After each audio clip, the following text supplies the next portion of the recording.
عقل والوں کے لیے نصیحت ہے۔ بھلا جس شخص کا سینہ اللہ نے اسلام کے لیے کھول دیا ہو سو وہ اپنے پروردگار کی طرف سے روشنی پر ہو، تو کیا وہ سخت دل کافر کی طرح ہو سکتا ہے؟ پس ان پر افسوس ہے جن کے دل اللہ کی یاد سے غافل اور سخت ہو رہی ہیں، اور یہی لوگ سراسر گمراہی میں ہیں۔ اللہ نے نہایت اچھی باتیں نازل فرمائی ہیں، یعنی کتاب جس کی آیتیں باہم ملتی جلتی ہیں اور دہرائی جاتی ہیں۔ جو لوگ اپنے پروردگار سے ڈرتے ہیں ان کے بدن کے رونگٹے اسے سن کر کھڑے ہو جاتے ہیں، پھر ان کی کھالیں نرم ہو جاتی ہیں اور دل بھی نرم ہو کر اللہ کی یاد کی طرف متوجہ ہو جاتی ہیں۔ یہی اللہ کی ہدایت ہے، وہ اس سے جس کو چاہتا ہے ہدایت دیتا ہے، اور جس کو اللہ گمراہ رہنے دے اس کو کوئی ہدایت دینے والا نہیں۔ بھلا جو شخص قیامت کے دن اپنے چہرے پر برے عذاب کو روکتا ہو، کیا وہ ویسا ہو سکتا ہے جو چین میں ہو؟ اور ظالموں سے کہا جائے گا کہ جو کچھ تم کرتے رہے تھے اب اس کے مزے چکھو۔ جو لوگ ان سے پہلے تھے انہوں نے بھی تکذیب کی تھی، تو ان پر عذاب ایسی جگہ سے آ گیا کہ ان کو خبر ہی نہ تھی۔ پھر ان کو اللہ نے دنیا کی زندگی میں رسوائی کا مزہ چکھا دیا، اور آخرت کا عذاب تو بہت ہی بڑا ہے۔ کاش یہ سمجھ رکھتے۔ اور ہم نے لوگوں کے سمجھانے کے لیے اس قرآن میں ہر طرح کی مثالیں بیان کی ہیں تاکہ وہ نصیحت حاصل کریں۔ یہ قرآن عربی ہے جس میں کوئی عیب اور اختلاف نہیں، تاکہ وہ ڈر مانے۔ اللہ ایک مثال بیان کرتا ہے کہ ایک شخص ہے جس میں کئی آدمی شریک ہیں مختلف مزاج کے، اور ایک آدمی پورے کا پورا ایک شخص کا غلام ہے۔ بھلا دونوں کی حالت برابر ہے؟ نہیں، الحمدللہ، مگر یہ اکثر لوگ نہیں جانتے۔ اے پیغمبر، تم بھی مرنے والے ہو اور یہ بھی مرنے والے ہیں، پھر تم سب قیامت کے دن اپنے پروردگار کے سامنے جھگڑو گے۔ پھر اس سے بڑھ کر ظالم کون جو اللہ پر جھوٹ بولے اور سچی بات جب اس کے پاس پہنچ جائے تو اسے جھٹلائے۔ کیا جہنم میں کافروں کا ٹھکانہ نہیں ہے؟ اور جو شخص سچی بات لے کر آیا اور جس نے اس کی تصدیق کی وہی لوگ متقی ہیں۔ وہ جو چاہیں گے ان کے لیے ان کے پروردگار کے پاس موجود ہے۔ نیکوکاروں کا یہی بدلہ ہے، تاکہ اللہ ان سے برائیوں کو جو انہوں نے کی دور کر دے، اور نیک کاموں کا جو وہ کرتے رہے ان کو بدلہ دے۔ کیا اللہ اپنے بندے کو کافی نہیں؟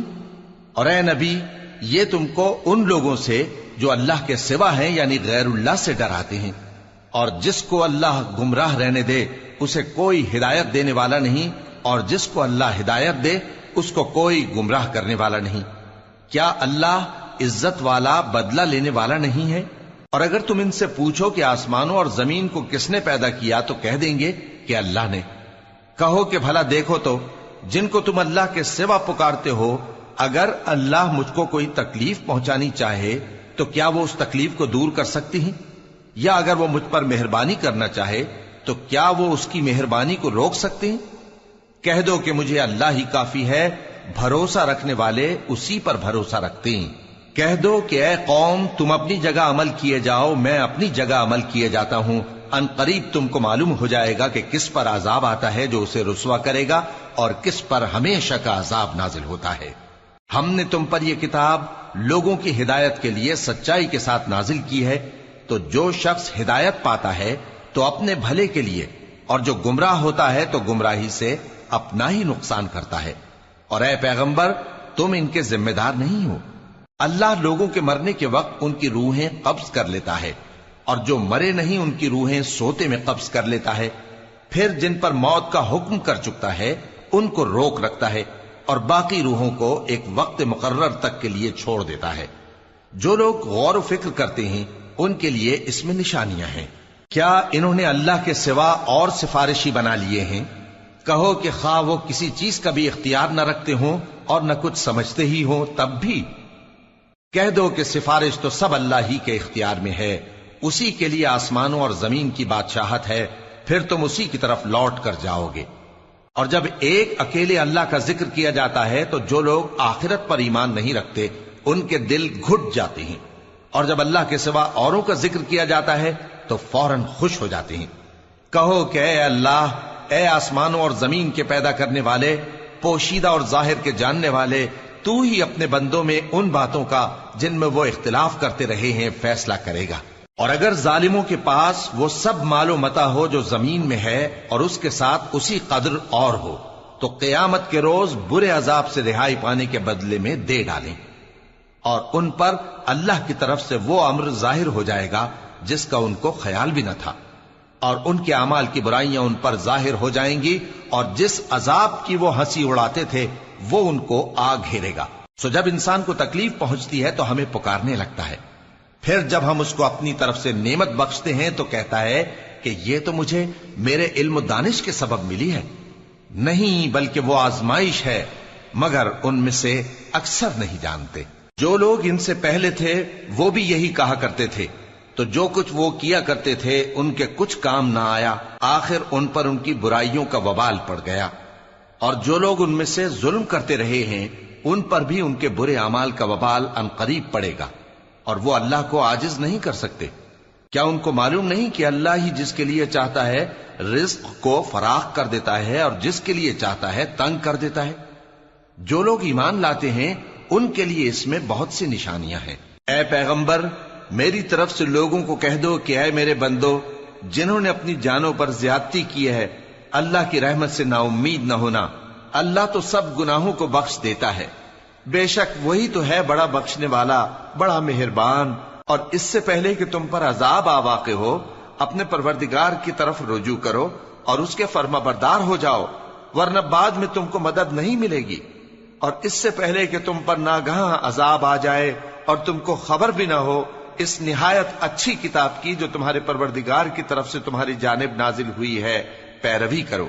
ایسا نہ ہو کہ اس وقت کوئی شخص کہنے لگے کہ ہائے اس کوتاہی پر افسوس ہے جو میں نے اللہ کا حق ماننے میں کی، اور میں تو ہنسی ہی کرتا رہا، یا یہ کہنے لگے کہ اگر اللہ مجھ کو ہدایت دیتا تو میں بھی پرہیزگاروں میں ہوتا، یا جب عذاب دیکھ لے تو کہنے لگے کہ اگر مجھے پھر ایک دفعہ دنیا میں جانا ہو تو میں نیکوکاروں میں ہو جاؤں۔ ارشاد ہوگا کیوں نہیں، میری آیتیں تیرے پاس پہنچ گئی تھی مگر تو نے ان کو جھٹلایا اور شیخی میں آ گیا اور تو کافر بن گیا۔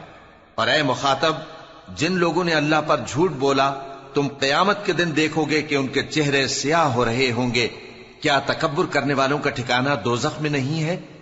اور جو پرہیزگار ہیں ان کی کامیابی کے سبب اللہ ان کو نجات دے گا، نہ تو ان کو کوئی تکلیف پہنچے گی اور نہ وہ غمناک ہوں گے۔ اللہ ہی ہر چیز کا پیدا کرنے والا ہے اور وہی ہر چیز کا نگراں ہے۔ اسی کے پاس آسمانوں اور زمین کی کنجیاں ہیں، اور جنہوں نے اللہ کی آیتوں سے کفر کیا وہی نقصان اٹھانے والے ہیں۔ کہہ دو کہ اے نادانو، تو کیا تم مجھ سے یہ کہتے ہو کہ میں غیر اللہ کی پرستش کرنے لگوں؟ اور اے پیغمبر، تمہاری طرف اور ان پیغمبروں کی طرف جو تم سے پہلے ہو چکے ہیں یہی وہی بھیجی گئی ہے کہ اگر تم نے شرک کیا تو تمہارے اعمال برباد ہو جائیں گے اور تم نقصان اٹھانے والوں میں ہو جاؤ گے، بلکہ اللہ ہی کی عبادت کرو اور شکر گزاروں میں رہو۔ اور انہوں نے اللہ کی قدر شناسی جیسی کرنی چاہیے تھی نہیں کی۔ اور قیامت کے دن تمام زمین اس کی مٹھی میں ہوگی اور آسمان اس کے داہنے ہاتھ میں لپٹے ہوئے ہوں گے، اور وہ ان لوگوں کے شرک سے پاک ہے، بلند و برتر ہے۔ اور جب سور پھونکا جائے گا تو جو لوگ آسمانوں میں ہیں اور جو زمین میں ہیں سب بے ہوش ہو کر گر پڑیں گے مگر وہ جس کو اللہ چاہے۔ پھر دوسری دفعہ سور پھونکا جائے گا تو فوراً سب کھڑے ہو کر دیکھنے لگیں گے، اور زمین اپنے پروردگار کے نور سے چمک اٹھے گی اور اعمال کی کتاب کھول کر رکھ دی جائے گی، اور پیغمبر اور دوسرے گواہ حاضر کیے جائیں گے، اور ان میں انصاف سے فیصلہ کیا جائے گا اور ان کے ساتھ بے انصافی نہیں کی جائے گی۔ اور جس شخص نے جو عمل کیا ہوگا اس کو اس کا پورا پورا بدلہ مل جائے گا، اور جو کچھ یہ کرتے ہیں اس کو سب کی خبر ہے۔ اور کافر گروہ گروہ کر کے جہنم کی طرف ہانکے جائیں گے، یہاں تک کہ جب وہ اس کے پاس پہنچ جائیں گے تو اس کے دروازے کھول دیے جائیں گے، اور اس کے داروغہ ان سے کہیں گے کہ کیا تمہارے پاس تمہیں میں سے پیغمبر نہیں آئے تھے جو تم کو تمہارے پروردگار کی آیتیں پڑھ پڑھ کر سناتے اور تمہارے اس دن کے پیش آنے سے تمہیں ڈراتے تھے؟ وہ کہیں گے کیوں نہیں، لیکن کافروں کے حق میں عذاب کا حکم ثابت ہو چکا تھا۔ کہا جائے گا کہ دوزخ کے دروازوں میں داخل ہو جاؤ، ہمیشہ اس میں رہو گے، سو تکبر کرنے والوں کا برا ٹھکانہ ہے۔ اور جو لوگ اپنے پروردگار سے ڈرتے ہیں ان کو گروہ گروہ کر کے بہشت کی طرف لے جایا جائے گا، یہاں تک کہ جب وہ اس کے پاس پہنچ جائیں گے اس حال میں کہ اس کے دروازے کھولے جا چکے ہوں گے اور اس کے داروغہ ان سے کہیں گے کہ تم پر سلام ہو، تم بہت اچھے رہے، اب اس میں ہمیشہ کے لیے داخل ہو جاؤ۔ اور وہ کہیں گے کہ اللہ کا شکر ہے جس نے اپنے وعدے کو ہم سے سچا کر دیا اور ہم کو اس زمین کا وارث بنا دیا، ہم بہشت میں جہاں چاہیں رہیں، تو اچھے عمل کرنے والوں کا بدلہ بھی کیسا خوب ہے۔ اور تم فرشتوں کو دیکھو گے کہ عرش کے گرد گھیرا باندھے ہوئے ہیں اور اپنے پروردگار کی تعریف و تسبیح کر رہے ہیں، اور ان میں انصاف کے ساتھ فیصلہ کر دیا جائے گا اور کہا جائے گا کہ ہر طرح کی تعریف اللہ ہی کے لیے ہے جو تمام جہانوں کا مالک ہے۔